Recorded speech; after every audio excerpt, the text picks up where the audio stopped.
Okay, so we'll go ahead and call the meeting to order. Can we please rise for the pledge first?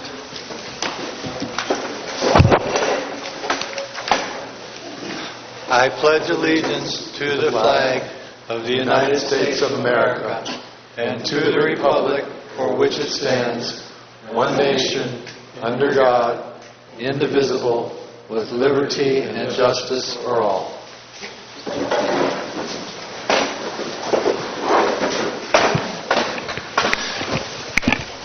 Mr. Executive Director / Secretary, could you take the roll, please?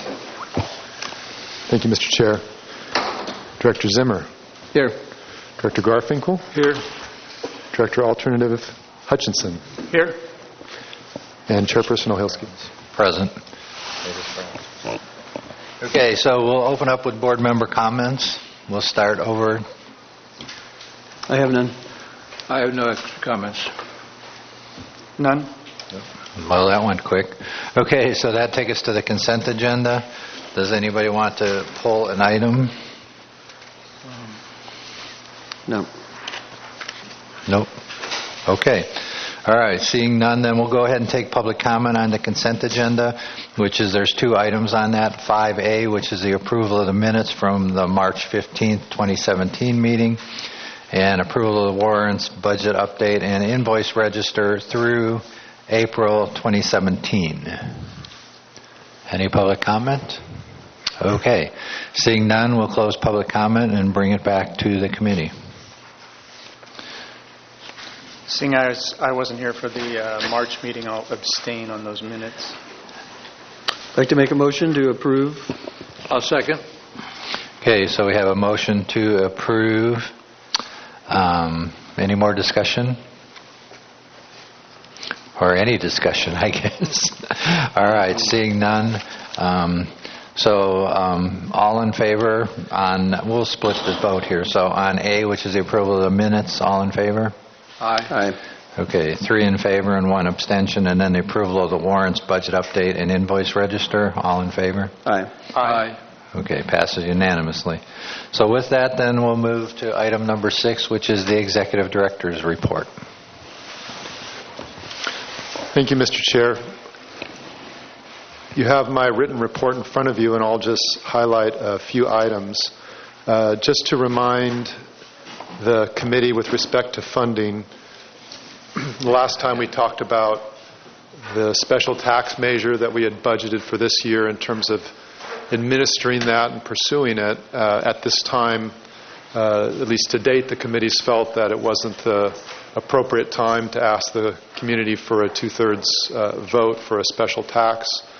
I did want to give a brief update into the LOCSD's situation and financial perspective because it relates to this item. The district recently went out for a Prop 218 notice and has scheduled a public hearing for June 15th to adjust its water rates to account for its full share of the basin management plans projects. And to date, the board has received quite a bit of community input, and both of our working committees agreed that having rates in place that would support our infrastructure commitments on the basin plan would be a prudent thing at this juncture. And so you can expect to hear an update at your next meeting, but we'll be conducting a rate hearing on June 15th if you're interested in coming out and listening. And if those rates are put in place, the district would be in a position to fund not only its Program A projects, but also its portion of the Program C projects. So we think that's important. Does anybody have any questions on that? Okay, Rob. Great. Got a little brief update into the Sustainable Groundwater Management Act, or SGMA, compliance. Just to remind the committee and the public, the adjudicated area within our basin is not subject to SGMA specifically. It was exempted as part of the law. But there are areas on our fringe, which we call the fringe area, that is within Department of Water Resources' definition of what our Los Osos groundwater basin is, and yet they're not within the adjudicated area. and the county has taken the lead on handling those areas and making sure they comply with SGMA. And they have formed a sustainable groundwater management agency over that area, and will be moving forward on the preparation of a sustainability plan. They also will be gathering data to take another run at the boundary modification in early 2018. I'm sure Mark can give us any further updates there, but the county's handling that on behalf of the fringe areas. Any questions, comments on? Nope. So just to clarify, the GSA boundary and the adjudicated boundaries, they didn't line up, is that right? And then Correct. DWR, but they recognize that, and that's being addressed, is that, or corrected? And I missed how we were resolving that. I can take a first shot at that. So when we defined the basin and the basin management plan, we excluded some of the areas of very shallow alluvium on the boundary, areas that were included in the DWR determination bulletin 118. We went for a basin boundary modification and told DWR, here's why we excluded them and here's all the technical basis. And they didn't approve that. They said, no, we want that 20 foot of alluvium included. And so that left some areas not covered, and the county has stepped in and is going through the steps, formed the agency on time, and then we'll be taking another run at getting that boundary adjusted. If I said that right, Mark. Yeah, and then I thought there was further feedback from DWR that what we were even trying to adjust, they had some questions on that or something. Was there additional? I don't think too much questioning on the adjustment. What DWR gave us was pointers on additional technical information that they felt would be needed to support determination that there's either two basins, one being the sub-basin of the other, and or that the eastern area is a low priority basin and doesn't require action under SGMA. Okay. So the county is going to address the issues of that the DWR gave to us as far as what we have to answer to get it. Yes, that's the county's work effort is to produce that additional technical information. Okay. Although it's not set yet, DWR has indicated that there'll be another window for applying for adjustments to the Bulletin 118 boundaries. That's the basin boundaries they established back decades ago. Yeah. So the goal is to get that work done and then make that retry the boundary question issue. Yeah, I understand that they're going to do that in 2018. Right. Review the boundaries. Okay. 2018. Okay, thank you. Just to appreciate the county moving forward with the GSA and taking care of that. Great. Thank you. Okay, so you can move on to chromium.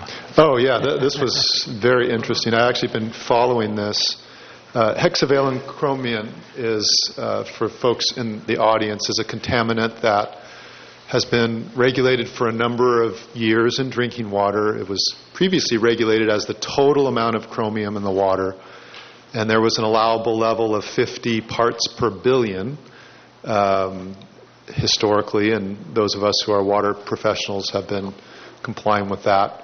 Recently, the state targeted a certain type of chromium called hexavalent chromium and dropped the allowable level from 50 down to 10. So it was a very challenging standard to meet. In Los Osos, we do have trace amounts of hexavalent chromium in many of our wells, both upper and lower. It's naturally occurring, and there are man-made sources as well, so the exact sources are not known. The district, for its part, had one of our oldest wells and most faithful wells. The 3rd Street Upper Aquifer well had a hit on hexavalent chromium 2 years ago and was 1 part per billion over the limit. So the new limit was 10, and we were at 11, so we had to shut that well down because the cost of treatment is quite expensive. This situation was replicated throughout California in many water systems, many small water systems, and they subsequently formed a coalition and brought a lawsuit against the state questioning whether the state went through the due diligence process in determining that appropriate level of looking at financial feasibility. And the court just determined that the state did not do that adequately, and that they now have to go back and reconsider whether it's financially feasible to hit that 10 microgram per liter limit. And so we're not sure where this leaves us. The state still hasn't released clear direction, but it could be such that our district's 3rd Street well could resume pumping. We're actually testing it now, and it's below the limit right now after the rain, and so we're hopeful on that. But wanted to bring this to the attention of the committee because a number of our wells have this contaminant in the well. But it's my understanding that while the court order allowed suppliers to pump water under the old measurement. Is that correct? That's what I understand, but we're not in a hurry to test that till we receive some specific written direction from Division of Drinking Water staff. Just want to be sure. I don't know if Golden State has any wells that are in this situation, but yeah, none that went over, at least in this area. So. Okay. Yeah. Okay. Excuse me. So go to the wastewater project flow and connection update. Thank you. A brief update, which we've been doing monthly on the Los Osos wastewater project, that 87% of the lateral connections have been completed, so we're really down to it here on those final connections. And you've seen some of that in the press lately. And flows are up a bit, still averaging around 450,000 gallons per day. So whether we hit the 500,000 mark on average, we'll see. But we're just about there. County continues to meet the discharge requirements, and all the water is currently going to the Broderson percolation site, though the county is working on recycled water agreements with various parties to get recycled water delivered. And, Mr. Chair, that concludes my report. Any questions about the connection? Not on the connections, but on the Broderson. Have we yet on the wells that around that area detected whether it's coming down? Not yet. Okay. So it's either going straight down. It's going to take a while for that mound to build.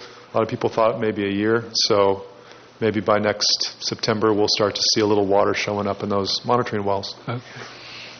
So that's the timeline that we anticipate seeing is about a year? Because I thought it was longer than that we were. Well, this is right on the boundary of the disposal area. Oh, okay. I mean, this isn't down gradient. That could take a long time. This is just seeing any mound at all. I mean, those wells are what they have been for years. So.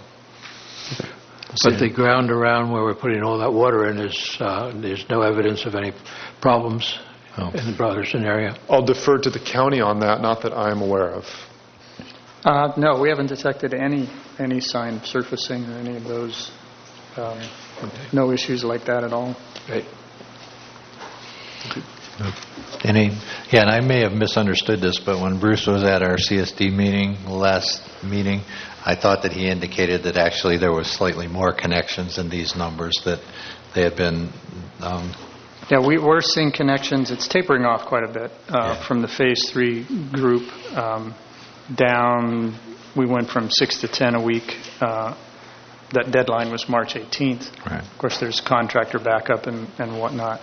And that's gone down to 3 or 4 now as contractors finishing out. Obviously, everyone who missed their connection deadline's been notified of that. And I think at the last time we mentioned this to the board, we're setting on a date at some point in August, likely, to have a discussion with the board about next steps with folks. And between now and then, we'll send out a 4th letter to everyone who hasn't connected, trying to remind them and also get some information and feedback as to what the situation might be. Okay. Yeah. Okay. that it? So can we take public comment on the executive director's reports? Okay, or we can move on to item 7. 7A, the update on the status of the Basin Plan infrastructure project. Oh, Mr. Chair, I think you have a... Did you ask for public comment? That's what I just did, yes. Yep. Thank you.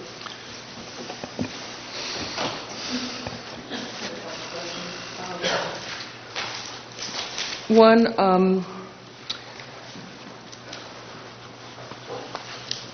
we wanted to ask about this fringe area,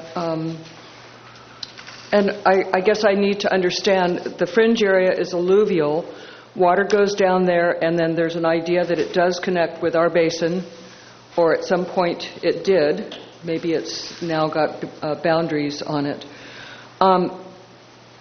Why would they not need to be managed for their groundwater? Because I see so much farming going on out there, and they're using a huge amount of water. And whether we are connected or not, I just wonder if you can address a little bit about what happens if they go dry. And what is the cost of going in again, trying to get the boundary modification done? I wonder if you have a cost of what it cost last time, because I'm sure it was legal fees, etc. Another question that I still don't understand and I think would be important is how much water is available in the upper aquifer. We talk about a lot of water eventually getting there, and the possible use of that upper aquifer certainly makes more sense than using drinking supply to flush toilets. So I also wondered if there's any proof or security that the Broderson disposal site is the best use of that full 450 gallons a day. I see that other communities are disposing of their purple pipe water in riverbeds and places where it can actually percolate and then be cleaned as it goes down, and it can be reused from upper aquifer wells. That's it. Thank you. Anybody after Richard? Okay, you'll be the last public comment. Richard Margetson. Rob, you said 450,000 gallons a day. The plant was originally designed for 1.2, 1.3 million. If all the connections happen this year, do you have an estimate of what the daily flow will be? And then if there's full build-out, what the daily flow will be, and how much under the 1.2 million originally designed for? And then, if I understood it correctly, all of the flow is going to Broderson now. At what point in the hierarchy of priorities would water go to the dryland farmers? Will they be after the schools, which is part of the plan for the CSD rate structure to garner revenue from the disposal through the schools? I think you know where I'm going. I'll leave it at that. Okay, thank you. Any other public comment? Okay, seeing none now, we'll close public comment. Rob, you want to respond to those questions, please? Sure. I think it was a good question on the basin fringe. If you can imagine those fringe areas as, we have this big bowl, which is our basin. I'm oversimplifying. And the fringe areas would be the very edge of the thin edge of the bowl. So they're pumping, though it could be somewhat connected to the basin, is in that very shallow alluvium, and they really just affect themselves because they're on the very edge, and whatever they pump, but it doesn't affect the majority of the bowl, though they are, in our watershed, I guess you could say, but the county will be actively involved in making sure they are managed under the requirements of SGMA. And so I hope that answers the question. In the case of the upper aquifer water volume, we do have estimates of that come out in our annual reports. Just wanted to note, though, that the actual number in terms of volume is not necessarily the most meaningful number. Really, it's the annual yield, water flowing in and flowing out. That's the more meaningful number, but we will have that number reported in our annual report, probably at our next meeting, which will be a June meeting. We'll be meeting next month. And then proof that Broderson is the best use. Based on the previous studies, the best use of recycled water is actually to serve it to urban customers and then reduce the amount of water that's extracted from wells. That's the highest and best use. And previous estimates had put that benefit at about 55% in terms of how much seawater intrusion benefit you would get out of urban recycled water use. Broderson was viewed as the next best thing in the studies, but they're based on modeled results. And then for Richard, yes, around 450,000 gallons per day currently.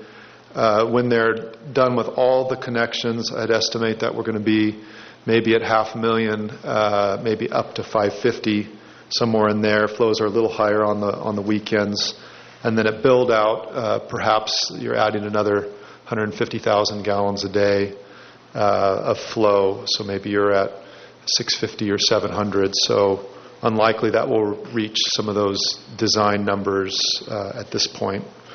As to the dryland farmers, I'll let Director Hutchinson comment on that. I know from a seawater intrusion benefit, it's better to have the urban reuse as a higher priority. I think that would be the county's perspective. Yeah, I can follow up with it's important to note that the coastal development permit contains those priorities based on benefit to the basin. So the intent through the recycled water management plan is to use the water that way. So there's just a number of efforts ongoing right now to get the recycled water permit issued. One of those is the salt and nutrient management plan that we'll hear about today. We're also working with the water companies to deliver the water to them so they can serve their turf customers with it. And also that connection between Monarch Grove and the golf course to switch the golf course off of Monarch Grove wastewater, Monarch Grove to the county wastewater, essentially replace one with the other so that we can serve those high priority uses. Although you have to note that when we look at the amount of water that the schools use for turf irrigation in total does not come up to, in total of what's available, a very big number. So that puts the golf course up into a higher priority for that reason. Although, again, their irrigation wells purportedly are not in the lower aquifer. So we'll continue to, in that vein, follow state law and regulations use of recycled water to continue to identify high priority uses over the others. Great. Anything else? Okay, Rob, now we'll move on to item 7A, which is update on the status of the basin plan infrastructure projects. Thank you, Mr. Chair. We've kept this as a standing item, and I think that's prudent. Perhaps I can focus briefly on the progress made on the projects where they have active work. As we reported last time, we do have now a functioning brand new interconnection between the Los Osos CSD and the Golden State system. And so if you drive by that on 11th Street, you'll know that's looking much better than it was. The district's 8th Street Upper Aquifer Well is a Program A project, a very important project for us because it will deliver approximately 100 acre-feet of upper aquifer to the water to the district system, which is nearly 20% plus of the district's total water supply allocation annually. That well was drilled and cased in December of 2016, and we're currently out. We have an RFP out for design services to equip that well and to begin pumping it into our system with proposals due in June.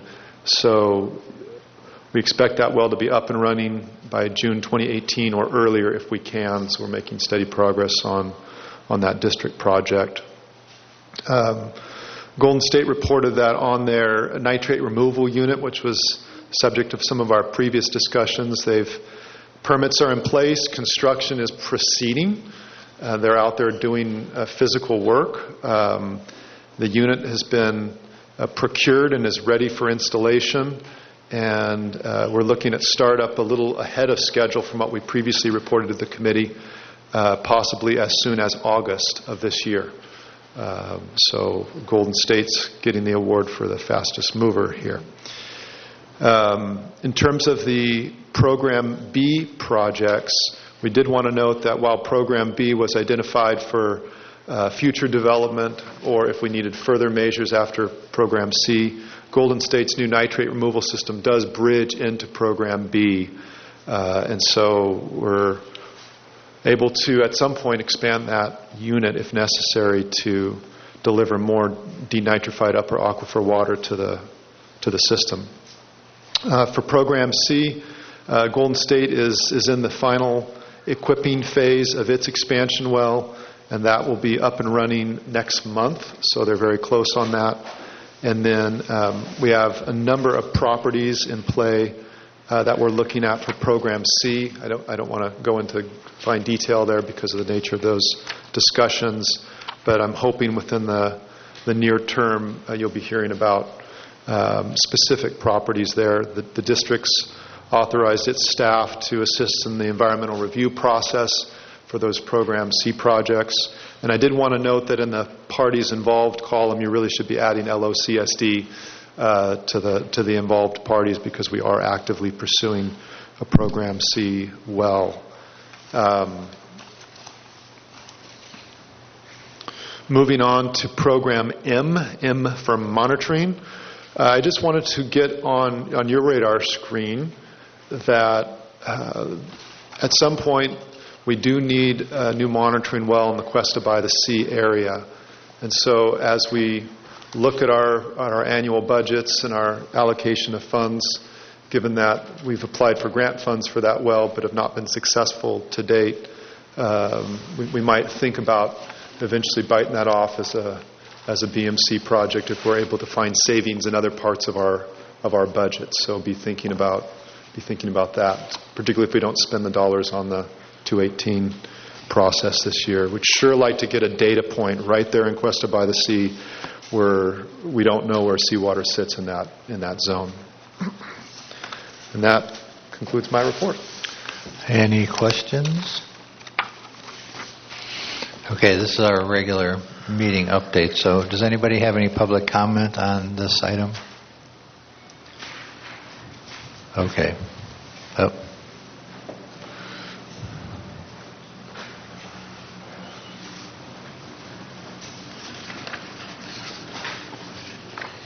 My name is Chuck Cecina, and I just wanted clarification on Program C.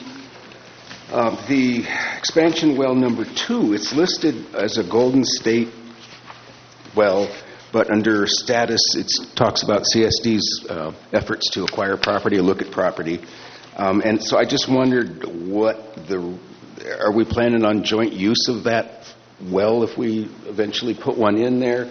And what is meant by pending a funding vote? Was this part of the recent raise in rates that Golden State customers are experiencing?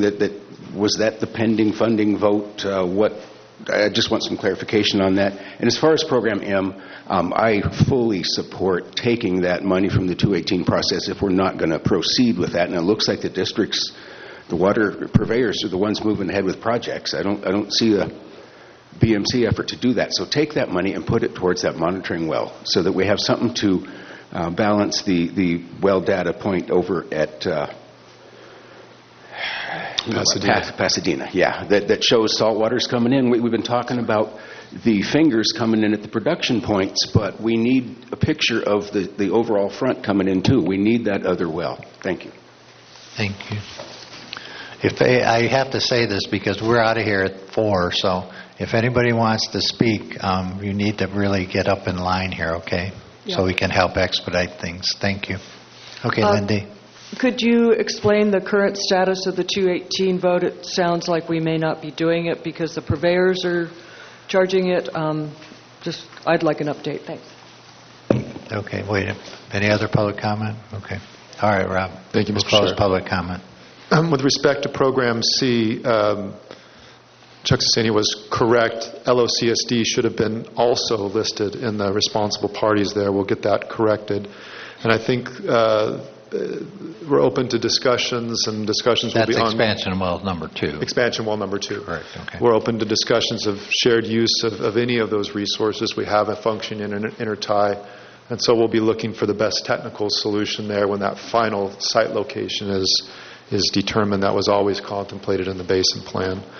As to the status of the funding vote, at this time, I think the committee's, in looking at what's happened in other areas of the county, has thought that going out for a 2/3 special tax maybe wasn't good timing on that to do that now. And that's why, at least for the district's water system, we're looking to self-fund our share of those projects. It doesn't mean that we won't do that at some point. It's just the committee's not felt that that's a timely thing to be doing right now. And then as far as the Golden State's rate case, you could certainly talk to that, Mark, when you're ready to do that.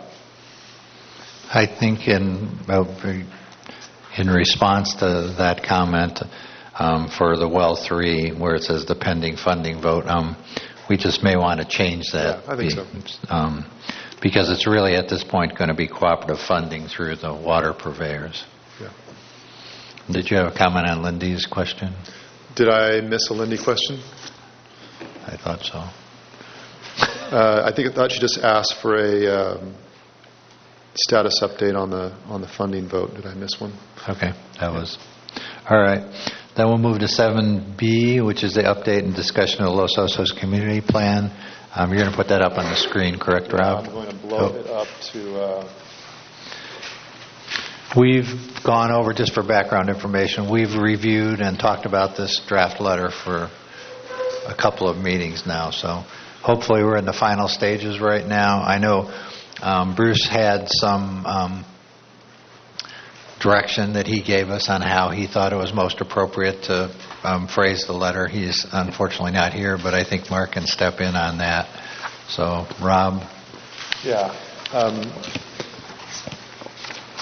You have a copy of the letter in front of you, and last time we reviewed it, and the parties wanted to have a chance to do a little bit of redlining, and you have a redline version at your, as part of your package.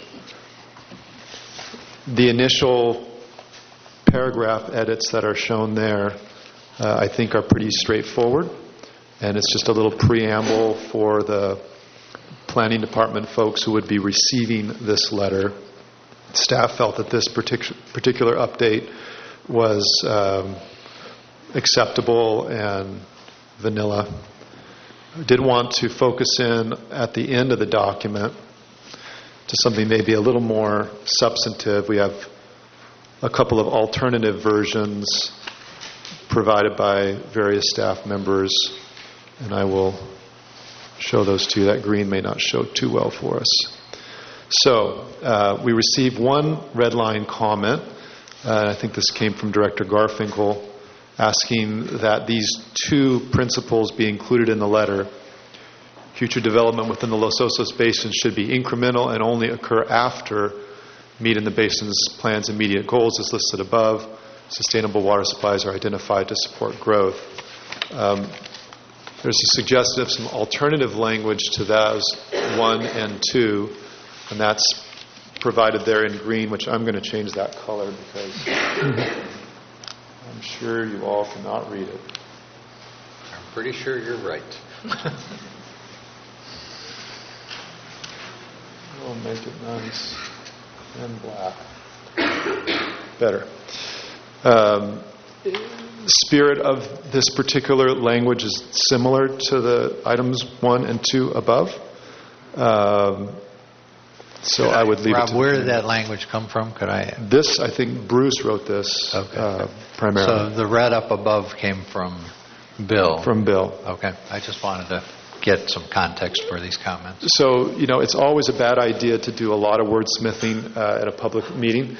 But That's why we haven't gotten this letter done yet. Right. To the extent that you can choose either one of these two options, we actually might be able to do this here in committee. If not, we'd be happy to bring this back. But at this point, we're looking to perhaps adopt the three items below, since they were in response to the briefer language. So if the committee has no problem with those 3 points and the language thereon, we'd be ready to wrap up this letter and take action. Okay. Do we have any questions? Because we have to go to public comment on this before we... Any questions? Oh, no questions. I just comment. I went through those three alternatives to my alternatives, and item one there says what I said, but in a lot more words. So I prefer brevity on things, but I could live with the number one as a substitute for my number one. And on number two, I didn't think that really, when we bring in the coastal commission, they're going to obviously. There's no doubt they're going to get involved in anything we do for expansion. So that may not be necessary to have that item two. And item three, which is kind of to my item two, is again says in a lot of words what I said in a very short statement. So I still prefer the short, to the point versions, but I could live with the changes. Okay. All right. So we'll open up for public comment on this item. I kind of agree with the shorter versions, and I really I don't like this basin in number one. Basin management plan provides an accurate and achievable estimate of water supply that halts and reverses seawater intrusion. That sounds like paper water again, and I prefer that we know for sure that we have the water, not that the basin plan is going to give us an achievable estimate. So I would remove that line for sure. But anyway, I like this shorter one. Thank you. Any other comments? Yeah, Jeff? Good afternoon, Mr. Chairman, board members, or committee members. My name is Jeff Edwards, and it appears there's some internal inconsistency with this under number one, where there's reference to halting and reversing seawater intrusion. Under your status of basin infrastructure programs, it reads halt and, to the extent possible, reverse seawater intrusion. So the idea that we're going to halt it and reverse it, I think, is not appropriate. Thank you. Thank you. Any other comments? Okay, we'll bring it back. Yeah, I'm going to lead off because I haven't said anything yet. But I appreciate the brevity comment, but I really like the expanded comments better because I think referring back to the document, you're expecting somebody to be able to do that. I think it's much simpler if it's right there, bang, bang, bang. And I sort of agree with both Jeff and Julie's comments. So regarding, and that both of their comments refer to that second sentence in Bruce's number one there. But from my perspective, I'm fine with Bruce's. So you want to piggyback on that? We'll go this way this time. We've been going this way. Now we're going this way. Looking and I would agree with Bill a little bit that they essentially say the same thing. But the idea that the reader doesn't have to go back and read the source document is always a good approach, and it also reinforces the previous part of the letter. It does occur to me that in red number two, the focus on sustainable water supplies is a concept, a thought that should be added at some point. Perhaps in the black number one, if we could squeeze that phrase in, just to emphasize that point and emphasize the point that what we're trying to say is this link between the basin management plan, the modern version of Sigma, and our growth ordinance or land use ordinance needs to be as strong as possible. I think in that regard, maybe it's more, if we're going with the longer version, it's that last phrase in the last sentence of number 3 where that would be more best incorporated in. I think we could put the sustainable water supply in that last sentence in 3. Because it talks about the adequacy of water supply, and I think we could just say the adequacy of a sustainable water supply or some language to that effect. Yeah, I would agree with that. Okay, Bill. Well, as I kind of said in the beginning, I could live with those changes, and I'm glad you pointed out bringing that sustainable down, because that's really important. That we looked at the water isn't going to be just for 1 year and then we suddenly have a problem again. We have to make sure that it'll be sustainable even in drought years.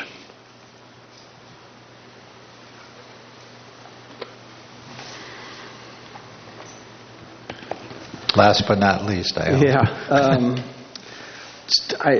So we're looking to approve this right now, to work through this, and I'm a little reluctant to do that just because there could be sections pulled out of this at some point that, I wanted to stick with the abbreviated version and I thought gave us some ability. The number 2, just not really sure why that is why is the need for that to be in there from our perspective of a letter, was one of my concerns.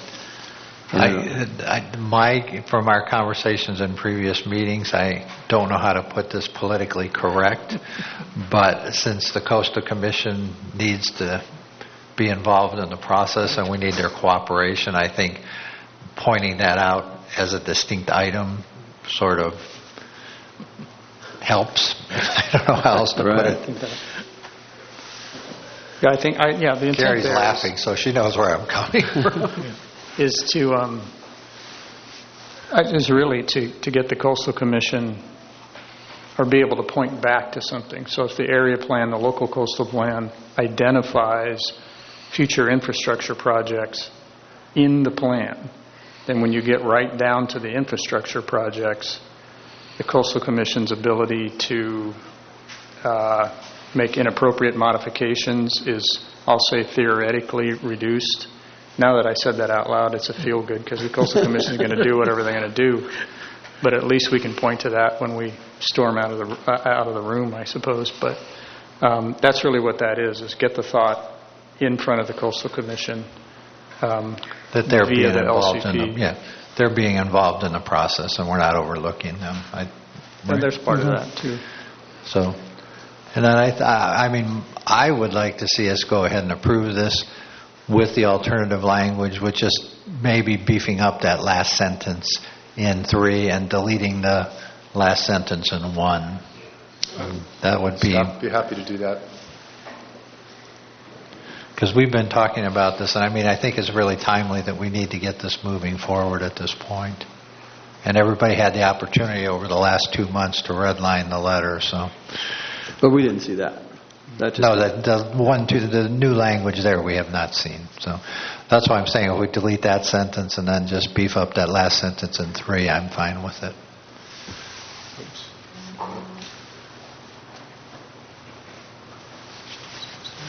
That makes sense to staff, and we can make that change. You're going to do it now? Okay, good. I'd like to. Let's see if it will... it didn't give me track changes. Well, I will highlight it and say it's coming do out. a strike through. There you go. Yeah, just strike through it. There, we'll highlight it as coming out. And the minutes will reflect it. And then that last sentence in 3, it does talk about the monitoring visions can confirm the adequacy, but I think that has to be... I'm just not comfortable with the can confirm. sustainable water supply must be available is where I'm coming from. How about must confirm instead of can confirm? Can we add the results into the letter? Would that be helpful to show the results of where we're at today and give them some indication of what we see? That's what the committee struggled getting closure on in previous meetings. Yeah. Would the word must be sufficient there?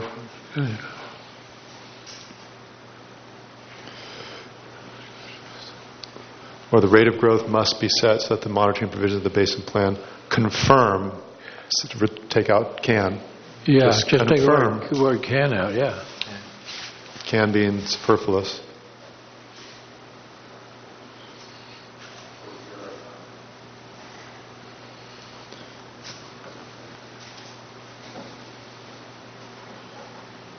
So the change would be... If you say the rate of growth must be set... So that the monitoring provisions of the basin plan confirms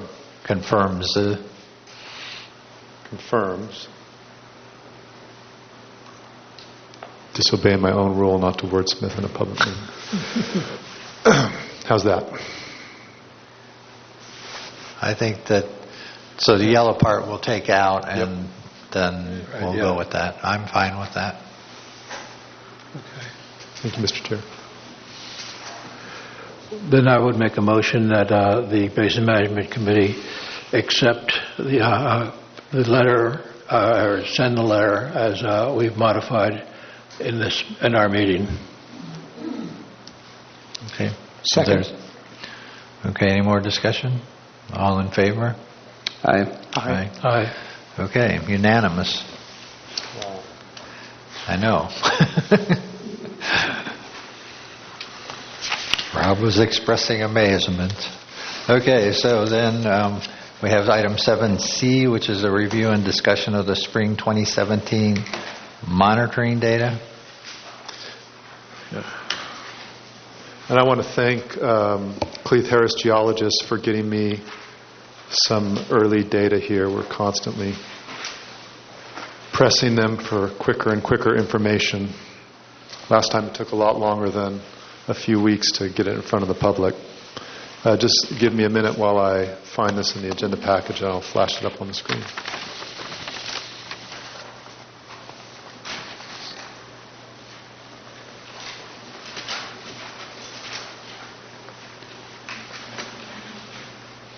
Just to remind the community, we are currently reviewing monitoring data on a twice-a-year basis, biannual basis. So we have both spring and fall monitoring results available. When we do an annual report, we're always looking back a full year in arrears. So next month when you see the 2016 annual report, it will not contain this data, which is a source of constant confusion but necessary.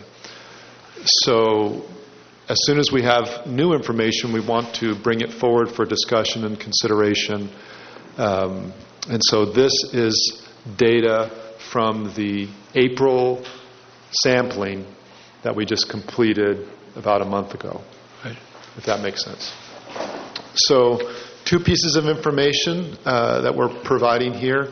One is information with respect to water levels in the deep aquifer wells. This is only for the deep aquifer. That's the aquifer that's currently experiencing seawater intrusion. And the other is chloride data, chloride being a measurement or an indication of seawater intrusion in some key monitoring wells. And we have a table that we'll provide also, but this is an aggregated version of this, what we call the water level metric, which is an average of water levels, and a chloride metric, which is a weighted average of chloride levels on the seawater front.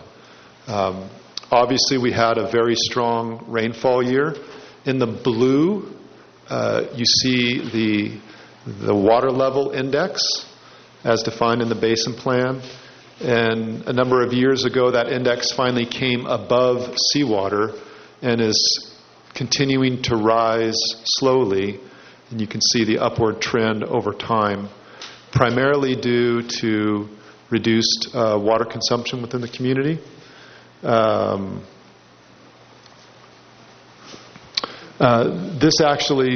This data here, Spencer just reminded me, actually is a restatement of the fall data for water levels because we don't have the spring water levels yet. Thanks, Spencer.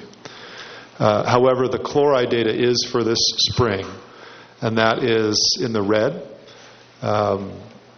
One of the things I would encourage the committee and the community to do is not to reach any set conclusions as you see this chloride data. We are looking for trends over time, and you can see we're in a fight against seawater intrusion here on the edge of the front. So there's going to be 2 steps forward, 1 step back over time.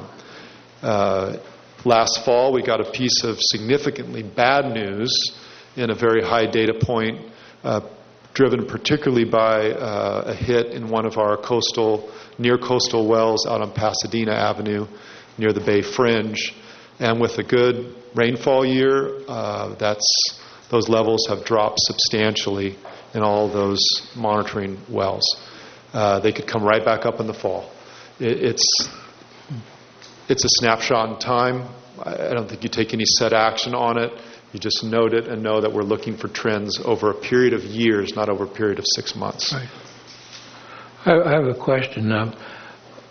Where is well LA12 located? Because it's not on the grid map. It's not in that grouping there. LA12 is shown here as the district's 8th Street lower aquifer well. I'm sorry, that text is small. I'll just answer the question directly then. It's the district's 8th Street. Okay, thank well, you. Which is our primary production well for the district system. Right. Rob, go ahead. My other question is, why do we count LA10 twice in the metric? What's the theory behind that? So LA10, or the Golden State's Resina well, is right on the seawater front. And when the basin plan was drafted, it was decided that well, because it is historically highly sensitive to seawater intrusion, would be one because it exists right in the deep part of the aquifer, right on the leading edge of the front. That's one that we want to heavily weight so that this metric would be very responsive to chlorides moving in and out. So it's weighted by a factor of 2. Certainly the committee could reconsider that over time, and as you add a Cuesta by the Sea monitoring well, you may reconfigure this metric. But this is what we have in the basin plan. Thank you. Rob, this is a question I know we've discussed before, because the way that most people look at this, or should look at this, is fall, spring, where we are at that point. But yet we're doing the reports on an annual basis, which puts them out of sync. So is there some way that, and I understand why we're doing that, but is there some way we can put together basically 2 versions of this, one that's the annual and one that's the, you know what I'm trying to say? I do, and I think staff can do that without putting more burden on our consultant, but we'll bring forward the annual report, and when we do that, maybe we'll have this data available as well, so people just don't walk away from the meeting not realizing we have more current data. As we've talked about before, it makes more sense what was the level before the rain quote-unquote rainy season, and what was the level afterwards, rather than doing it backwards. I think that's a good point, and I think in general we should really be looking to the fall data as kind of the worst case data. So when you look at chlorides, don't have a big party in the spring. Make sure you wait for that fall reading, because it reflects summer pumping, no more rainfall. Although the creek is still flowing, it's been a great year so far. Any other questions? So is the metric that you provided, are those for the fall or spring only? So the water level metric was calculated in the fall, and the chloride metric is based on the latest spring reading. And so the historical data points, though, were they all spring, or were they a mixture of the two? Do you know? The water level is spring of last year. You're talking about the ones on the table, right? Yeah, the ones on the table. The only 2017 data is in the red in the chloride.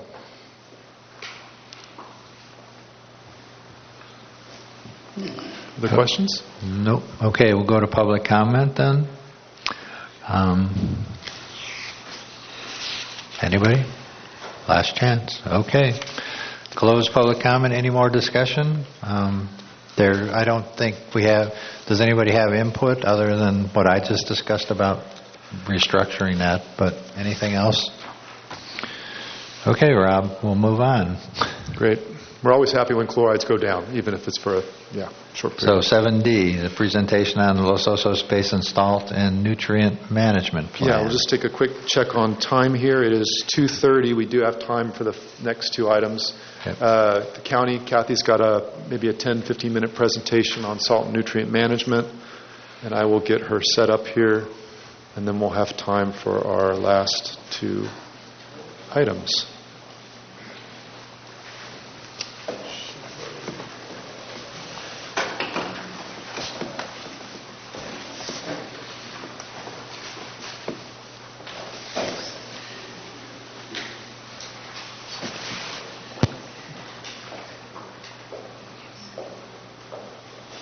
Got your new logos everywhere, isn't it? Just clicker or is it just... Hello, thank you. My name is Kathy Martin with the County Public Works Department, and I'm presenting the Los Osos Salt Nutrient Management Plan. Okay, topics to cover is the recycled water policy, the S&P sources, recycled water use, goals and implementations, the conceptual model used for the S&P, the anti-degradation analysis, the S&P monitoring network, reports, and then next steps. So, overview for the last time that was presented, the recycled water policy encourages and provides guidance for use of recycled water. It's required by the S&P for the basin. And the Salt Nutrient Management Plan will protect human health and beneficial uses for the basin. So basically, the S&P uses the two references were the main base for this, was the Treatment Plant Monitoring and Reporting Program and the Los Osos BMC Annual Groundwater Report and Basin Plan. So these items were used to help as the base for this S&P document. So the S&P will be submitted every 3 years to the Central Coast Water Board. And the Central Coast Water Board plans to adopt a plan for the region's basin plan. So it will be part of their water quality report for the Central Coast. So the S&P goals is the same and aligns with the Los Osos BMC to help the extent of seawater intrusion, promote water conservation, provide sustainable water and water quality that we just discussed a moment. And S&P implementations, we have the conceptual model first, then we do the management plan, the monitoring plan, implementation, we evaluate the data, we adapt and learn. So the whole S&P will be doing adaptive management throughout the plant's life for the treatment plant. So the recycled water used in Los Osos basins, I don't have it. Oh, okay. So the green represents the agriculture. The yellow is the urban area for turf and landscape. And the brown and orange up there is the disposal areas for the Robertson and Bay Ridge. So from this, we created a conceptual model. This is the help with Cleveland Harris doing the technical work for this. So we have a mixing cell which incorporates all the salt nutrients from the basin, such as seawater, nitrates, fertilizers, septic system returns, direct percolation, animal waste. And then we have water flowing out, such as groundwater, subsurface flows. And then we have cross-flow changes to the white cell down below. So this is your mass balance for the conceptual model. Oh, just to point out, the salt nutrient loading, we used chloride, nitrates, and TDS for this. TDS was picked because it's a common measure of groundwater salinity and represents the overall mineral content of a water basin. Okay, the conceptual model, we use compartments for this, for the basin. We have a perch area, which is the orange up there, the upper aquifer, which is represented with the yellow, and we have the lower aquifers in the blues. We divided it into the western central area and the lower aquifer in the eastern area. So from here, this is for the nitrate assimilate capacity. So the assimilate capacity represents current groundwater quality and is compared to the water quality objectives. For this is compared to the Title 22 for recycled water. So for nitrates, the allowable amount is 10 milligrams per liter. And our current, which was due from the compartments for the perch, is 15. 15 again for the upper, 2 for the lower, since nitrates are not in the lower aquifer. And then 6 in the eastern area, since we have agricultural area over there that uses fertilizer. From there, from the regs, you use 10% of that, so we increased it. And this is just the breakdown of the cross-section from the map view from here. As you can see, we did not use the seawater cell level because it would not reflect the groundwater basin. It would give us a bias high answer for chlorides. So we removed that section so we would have the true reflection of the groundwater basin. So with the SNMP, we had 3 scenarios for the conceptual model. We have baseline conditions with no treatment plant built and no management plans from 2012. So this would be your worst case scenario if this didn't go through. We have the no further development. The prohibition zone is enforced. Construction of the treatment plant is done, and the Basin Management Committee is doing management plans. Then we have the build-out development, which is the prohibition zone is removed. The construction of the treatment plant is done, and there's more management plans being performed by the BMC. So with this, we jump into graphs for the anti-degradation analysis. And see, the top line is the blue line. It is the primary MCL. This is for nitrates, so it's 10 milligrams per liter. So it's the very top, and your scale goes down to the 0 on the y-axis. Then for the 10% capacity, which we just reviewed, is the green line, which is the next line. This is at about 6.5 milligrams per liter for the 10% assimilate capacity. And your current NO and NO3 data is the purple line there, which is right below the green line. So this will happen if this is like the worst case scenario for comparison values for this. This is projected out from 2015 into 2040 is the projected 25-year span of this. Then you have no further development, which is the red line. Then population build out, which is another blue line. And then from there you see that everything is below the assimilate capacity for the nitrates. This is for the average basin for the groundwater there. So we're really good for nitrates for this. So the next one is for TDS. This follows a similar analysis. Get the primary MCL. It's 1,000 milligrams per liter. This was taken by the Central Coast Basin Plan water objectives for the watershed area. From here, we have the assimilate capacity at 500.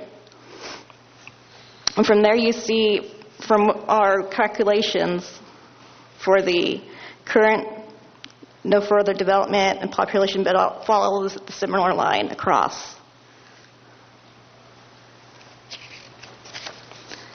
So for chlorides concentration, the trend basin average is similar. We use the 250 milligrams per liter for the Title 29 recycled water permit. And for the assimilate capacity, it's at 100, and everything else, you see there's a shift in the lines variance a little bit, that it increases a little bit during population build-out for the basin at about 2040. So from this analysis shows that the basin groundwater quality will be doing really well. So for the SNMP monitoring reports, so this report will have the introduction and background, collection and compile appropriate data from existing programs, monitoring results, maps, tables, and figures will show, and the data interpolation, basin status, such as seawater intrusion, drought, and supply water. And the SNMP monitoring program recommendations will be in there. And this report is submitted, again, every 3 years to the Central Coast Water Board. Okay, the stormwater monitoring report will also contain stormwater, surface water, and groundwater. So these will be highlighted in SNMP2 with the different management plans for them. For example, stormwater will be using municipal stormwater for the systems, MS4s, when they're developed. For the surface water data, we'll be using the Morro Bay National Estuaries Program and the Environmental Monitoring Program for data from that. And from the groundwater programs, we will use the Groundwater Ambient Monitoring Assessment, the GAMMA, the County Semi-Water Level Monitoring Program, and the CASTIUM program.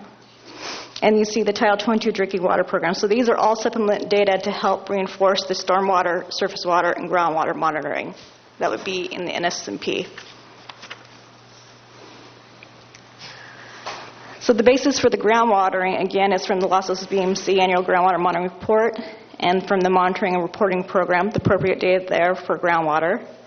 And the Coastal Development Permit, we have a recycled water management plan in there, and that is similar or the same as the Monitoring and Reporting Program for the treatment plant. We do have a new program coming into place called the On-Site Wastewater Treatment System. It's a future countywide program. It's required by the treatment plant permit requirements. It's a countywide program, which should be coming out hopefully in 2018, and the County Planning Department is working on this plan currently.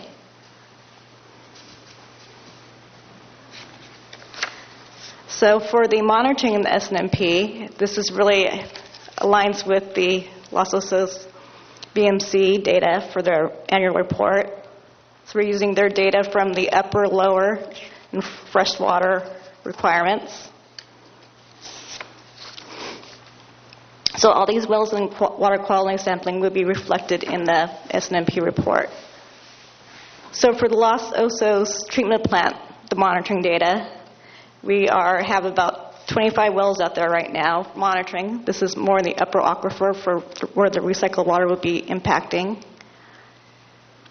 And from there we have, at the Broadison, we have the 5 new wells located there, as discussed earlier. So the next steps for this SNMP would be, so the report was just published online. It's on the Los Osos Wastewater Treatment site website under News. And we have June 6th is the last day for public comments, please. And June 11th, I would like to go to the County Board of Supervisors and have this submitted in. And July 18th, I plan to submit to the Central Coast Regional Water Quality Control Board.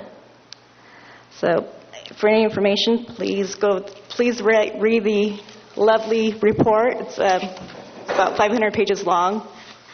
I will prepare an executive summary later on once it's adopted by the Central Coast Regional Water Quality Control Board. And for you, just leave a Los Osos Wastewater Project mission statement. I thought it was nice to have on there. And just thank you. And please, I'll have my business card. Please submit to me written questions or comments. I appreciate it, and I'll get back to you on that. Thank you. Thank you. Any questions? Bill? No? Okay, we'll go to public comment then on this item.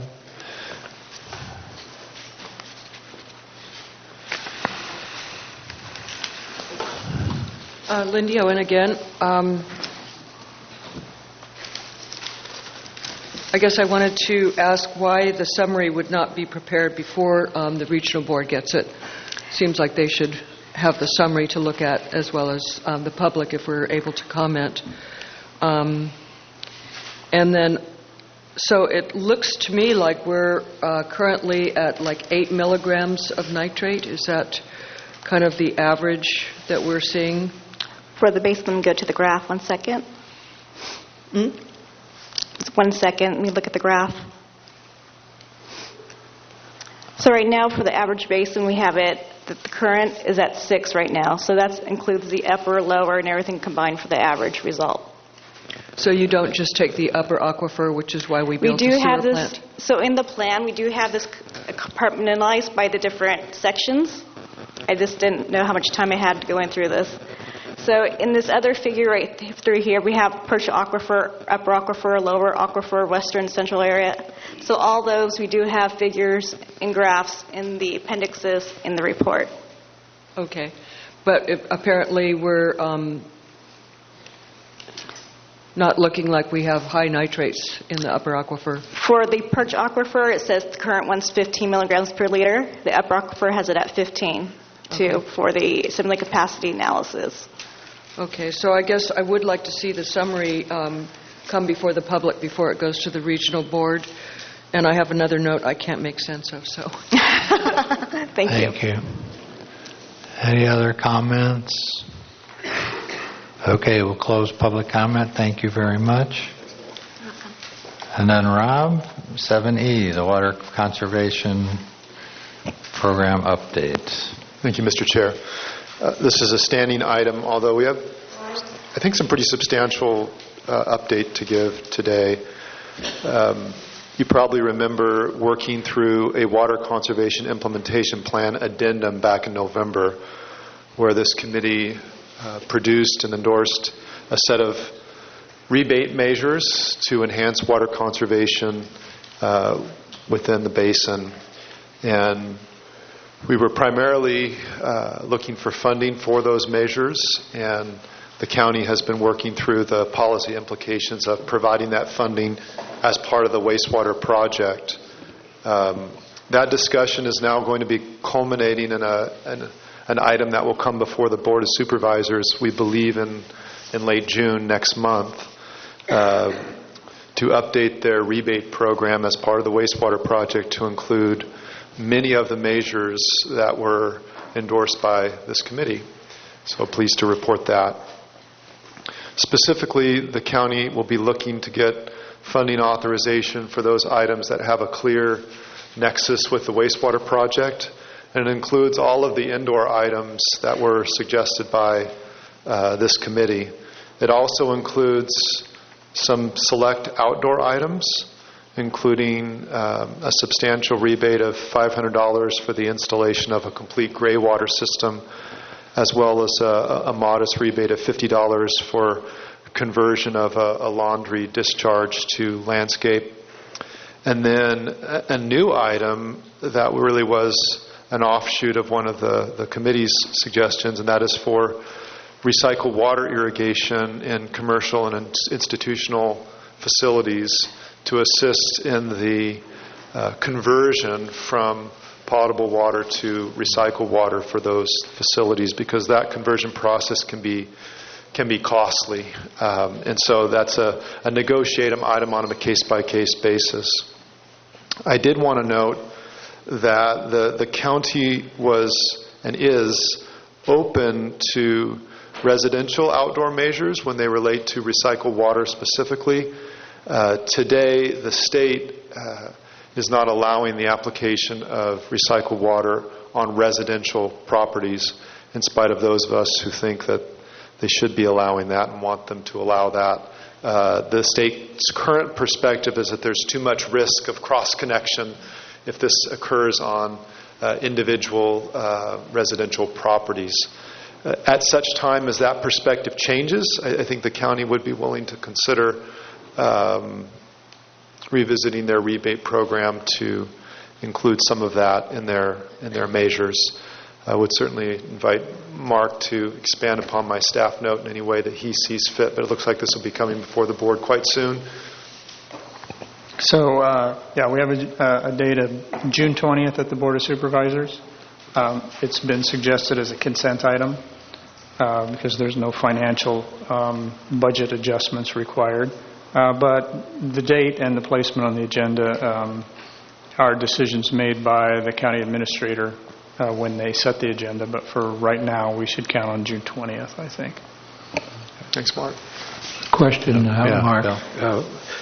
Why did you change the optional on toilets that are currently 1.6. We thought 1 or less should be, and that it was changed to 1.28.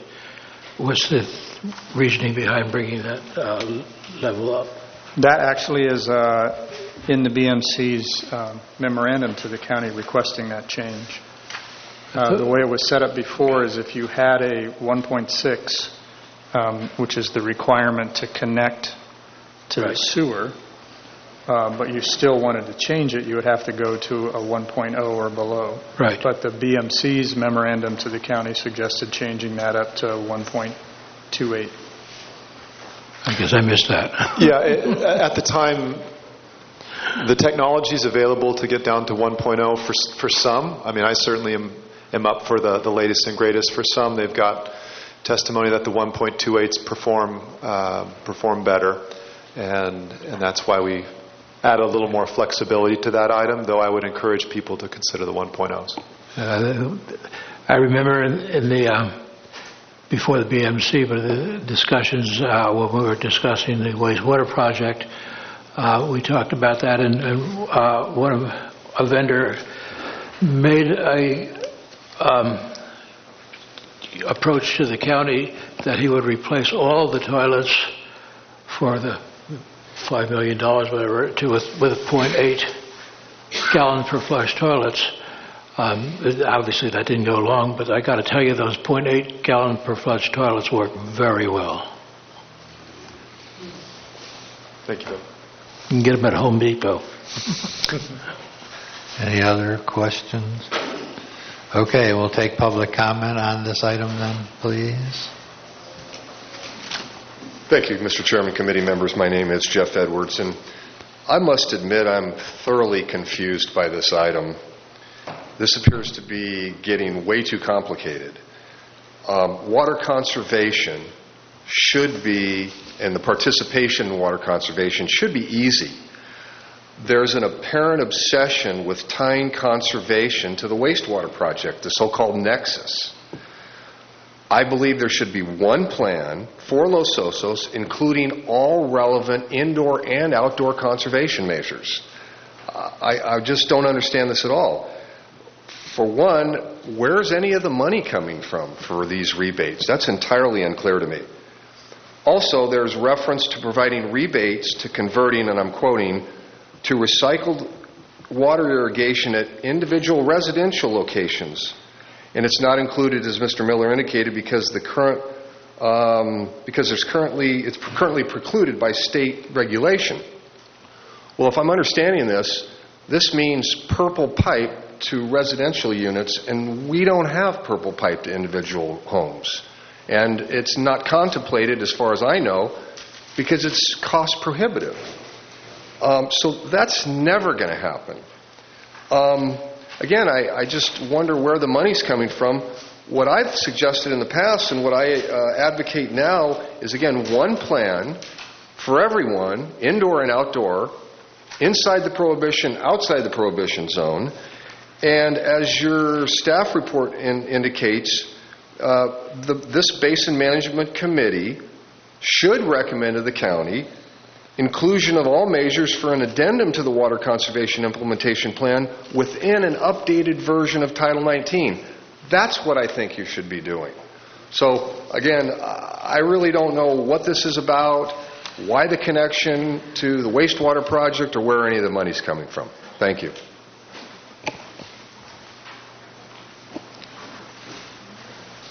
Hi, Yael Corin.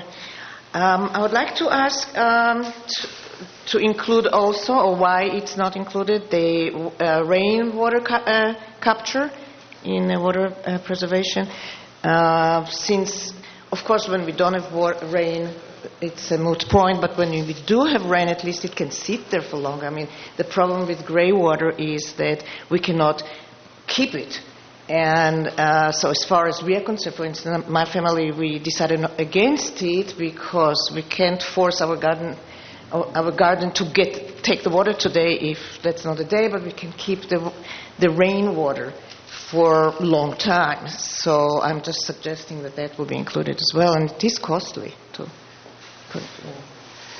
Thank you. Lindy?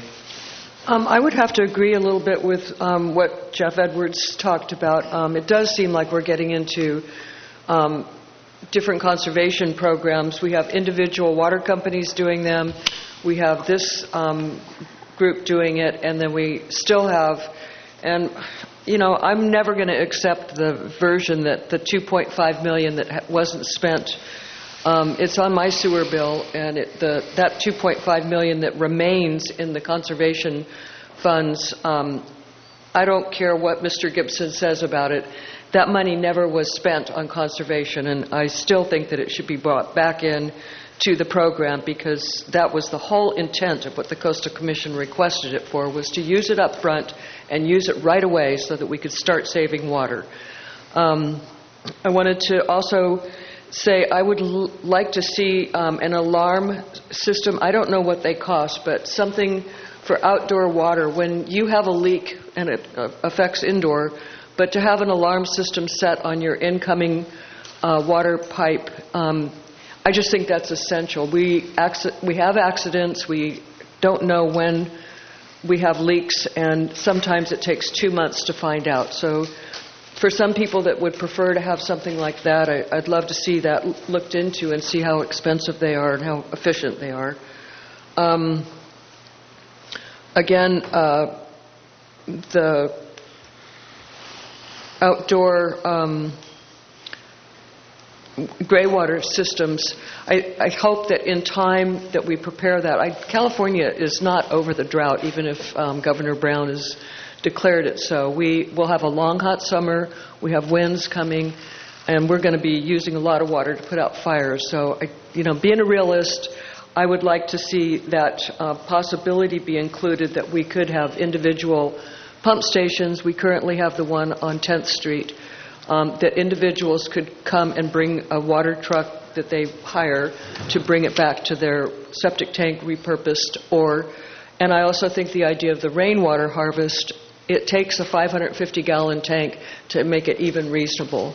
And those cost about $500. So those, if you want to look at rainwater, I think getting larger tanks on people's property is a good idea. And I think that's all. Thank you. Thank you, Lindy. Yeah. Lynette. Lynette Tornatsky. I was looking at the picture in the basin management plan of the recycled water pipe coming back into town, and I noticed there's a sizable gap coming down 10th Street to get to the school. And I'm wondering if there's any nexus to the wastewater plant and this negotiated thing that you're talking about in the blue on the chart provided. Is there some kind of a deal that would happen between the CSD and the county to build that pipe? I'm just really confused where the money would come from, that $2.5 million that Lindy was talking about. Does that play into this at all? I don't understand where the money is coming from. And it seems like there's such a disparity of entities. The CSD is one kind of entity, although it's a water company, it's different than Golden State, which is it's a publicly traded water company. And then there's Rocky Setting with the golf course, and that's a totally different sort of arrangement for a negotiation. It looks like the purple pipe comes right to Howard Avenue. So I'm wondering, what is the holdup? Why isn't he hooking up? Is he waiting for a rebate from this thing? Or it's really unclear as to why none of this has happened yet. I understand you did say that the negotiations between the water companies are going on, but what about a private negotiation with Rocky Setting and the golf course? I mean, it's right there. The pipe is on Howard Avenue, and it's right across from the pond he uses. So I'm wondering what's holding that up. I guess the last question would be, is the lack of an HCP and the community plan impeding any of this work to go forward to get these purple pipes actually working? I realize there's not quite enough water yet, but hopefully there soon will be, and is lack of water holding this up as well? Thanks. Thank you. Richard?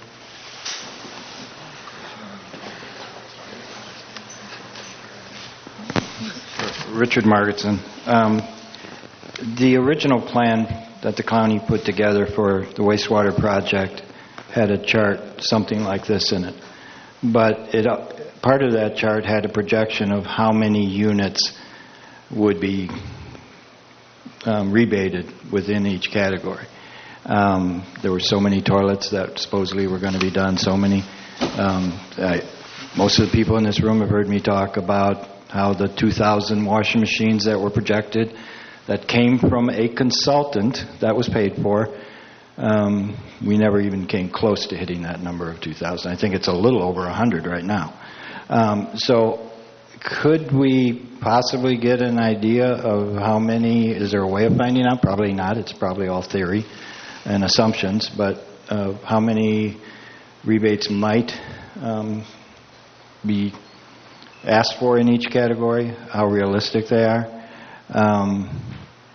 and what the projected savings were, because the original chart had so many toilets would eventually save so many gallons per annually of consumption in each category for shower heads, aerators, washing machines, toilets, on down the line. I think that'd be helpful. I think it'd also be helpful in getting you to a number of what the total cost of this could eventually be.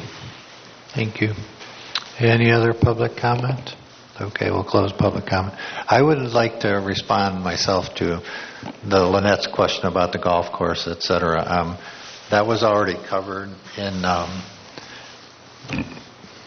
Mark's discussion about the priorities under the Basin Management Plan and how we're implementing those. It's just the process that we're going through to take us to get through those. So I don't know if you want to touch base on those again, but I think that was discussed once already, so you might just want to do a quick update on those items. Great, thank you.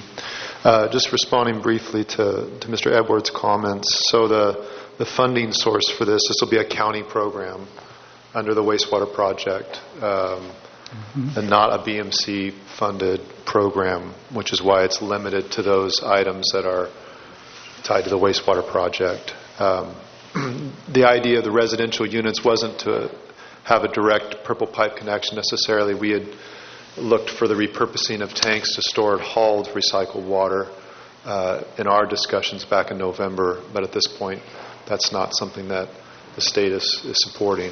Yeah, and I think just to follow up on that, I mean, it needs to be crystal clear that there's only so many things you can do with purple pipe water at this point, and they can't be provided to single-family residential units. They can only be provided to commercial properties or HOAs. Right.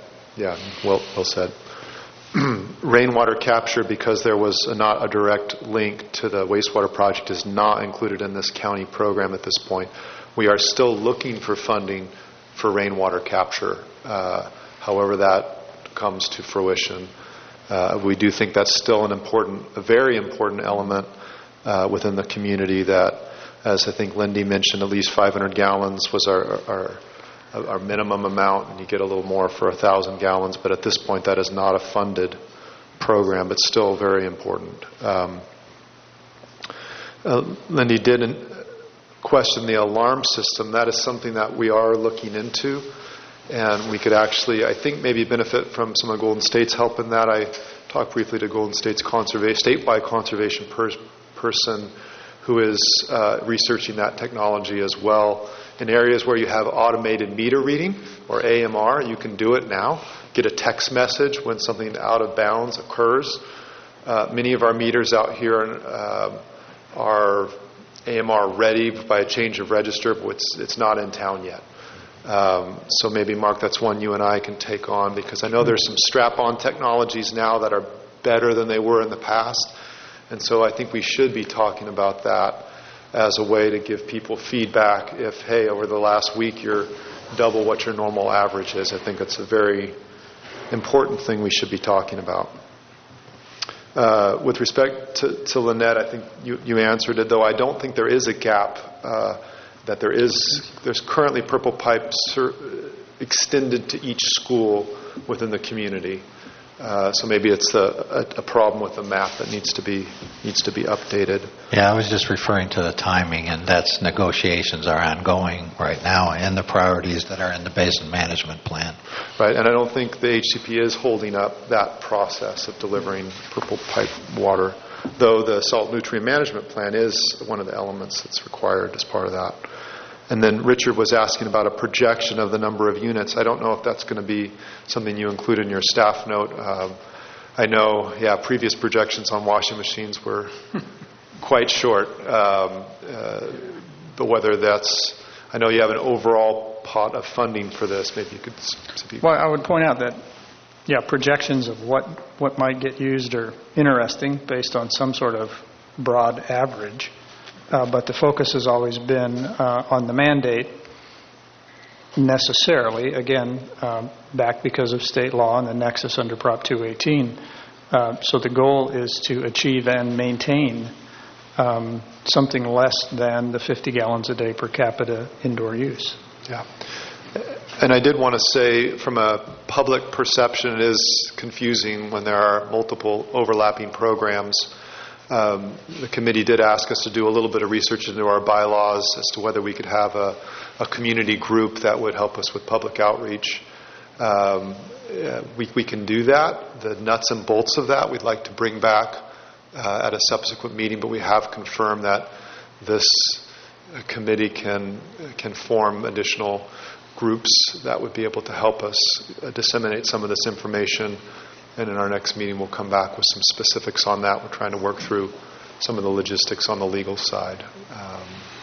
And I did want to also respond to Mr. Edwards on the Title 19 program. That might be a program where you could capture conservation measures that don't have any nexus with the wastewater project. For instance, rainwater capture. All the measures listed here might be a place where you could capture those things. Staff continues to mention that in the staff notes. I think one other thing should be clarified is, and I think you touched on it, but I just want to make sure that it's crystal clear what properties are eligible for these rebates, because you did touch on it that it was part of the wastewater treatment plant, but I mean, there are parameters, so you might just want to discuss who's eligible for these. Right. It's my understanding that you have to be one of the properties who are either connected or about to be connected to the wastewater project to be eligible. So that was my point. So it does not extend to the areas outside the prohibition zone. Right. Though Title 19 would in that case. Yeah. Is that it? I was just going to point out we're changing terms from prohibition zone to wastewater service area. Oh, okay. That's more of a... I'm showing my age now, I guess. What is that now? Wastewater service area? Wastewater service area. Shouldn't it be called the recycled plant service area? Well, it would be, but the map in the coastal permit says recycled. Or it doesn't say, it says wastewater service. Okay. All right. So I guess that brings us to the end. So we have public comment on items not on the agenda. Lindy Owen, I still wanted to bring up, first, by not doing a 218, does that mean that people inside the prohibition zone pay for this monitoring? And people outside continue to pay nothing? Okay. I'm not shaking my head. We'll answer the question. I'm acknowledging the question. I'm not giving an answer. Anyway, I want that to be clarified, and I think, if anything, I would like to see an exchange, because, again, it is a known fact that when you put a monitoring device on a well, that you have an automatic almost 20% reduction in water use, because the awareness factor comes in and people become more careful. The fact that we can't legally force them to do it, I would like to see, first, how much does it cost? Once a year monitoring to see how much they use and the possibility of them reducing how much water they're using as their share of the basin management, because that really is not fair. We're being bombarded with sewer costs. We're getting the water increases from our individual companies. We're having to pay for this. I just totally object to the fact that they get a clear ride, anybody outside of the prohibition zone, because we're already penalized for existing, I guess. So anyway, I really think that we need to put these monitoring devices onto these wells and get a program going, whether it's if they'll agree to go along with it, but I would like to see some teeth in how they contribute to this basin management. At this point, it doesn't look like they have a thing to do with it, which is not fair. Thank you. Thank you, Lindy. Any other comments, items not on the agenda? Oh, yes. I just would like to second that and say that we're all using the same water source. So there's no reason, and some of them have very large properties, so they're using a lot of water. Thank you. Any other? Okay, we'll close public comment. Would Rob or Mark like to discuss that one, the monitoring of the wells? All right, I'll take my best effort at it. As it stands right now, as Kathy pointed out, the Salt and Nutrient Management Plan has an annual monitoring requirement, or actually it's a 3-year requirement. So that monitoring is a compilation of other monitoring that's already going on. 2 of those programs are wastewater programs, one through the WDRs and the regional board permit, and one through the coastal permit. So focus the question in, who's going to gather up all the annual reports and put them into an individual 3-year report? Right now, the county hasn't officially stated who's going to pay for that. My expectation, however, is because it relates directly to the recycled water permit, it will fall eventually back to the wastewater customers. And Mr. Chair, if I might. Yeah, and and you can correct me if I'm wrong on this, but the State Department of Water Resources requires a well report, even though they're not metered. It does require a consumption report from well users, and that information is available. So, for ag wells, if I yes. might, Mr. Chair, many of those are unmetered currently within the. But they do have to. Ag do have to provide that. The residentials are the ones that. Right. Are really, Ag, if they have a water diversion permit, have to report their water diversions on an annual basis now. If they're pure groundwater users, they're not currently required to report. And I mean, the county ordinance now requires monitoring of all new wells. Of new wells, that's true. So the district's perspective has been that all extractions from the basin should be ultimately metered. Mr. Chair. And I think that's the goal of the committee, is to have all of the wells ultimately metered. So, Yes. So we've heard that comment, and we're working on it. Yeah, and to go to the 218, Lindy is correct that until such time as there as a special tax measure that burdens folks outside the urban areas to pay something, they don't currently pay anything, and that's an inequity that is of certain concern. Well, and that was one of our reasons for including the quote-unquote fringe area. The fringe areas in the basin, because everybody would be paying their fair share. But without having those properties included, that's another factor in that regard too. So, okay, so then I guess we'll go ahead and adjourn. Our next meeting is scheduled for June 21st. Okay, thank you. Thank you.